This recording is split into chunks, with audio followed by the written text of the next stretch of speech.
আসসালামু আলাইকুম রহমতুল্লাহ। প্রিয় বন্ধুরা, আশা করি সবাই ভালো আছেন। বন্ধুরা, আজকে আপনাদের মাঝে আবারও শুরু করব নতুন একটি ভিডিও। তো আজকে যে বিষয়টা নিয়ে কথা বলবো সেটা হলো যে ড্রাফট। তো ড্রাফট কি?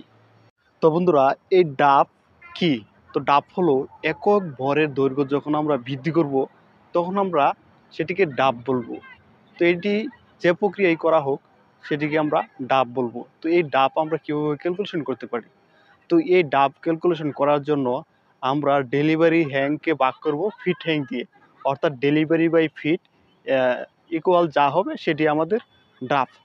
তো ডাব যদি আমাদের দেওয়ার পরে যদি আমাদের কাউন্ট ঠিক না আসে সেক্ষেত্রে আমরা কি করি?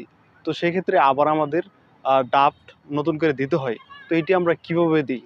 যখন ধরেন আমি 30 কাউন্টের জন্য ডাব দিছি 28, তো এখন যদি আমাদের কাউন্ট আসে 29, তো সেক্ষেত্রে আমি কি করব?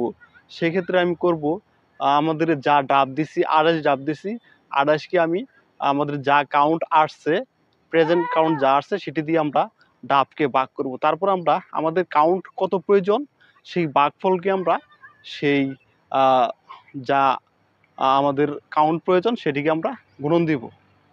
তো এইভাবে আমরা ডাব ক্যালকুলেশন করে নিব। তো ভিডিওটা আজকে এ পর্যন্তই। সবাই ভালো থাকবেন, সুস্থ থাকবেন।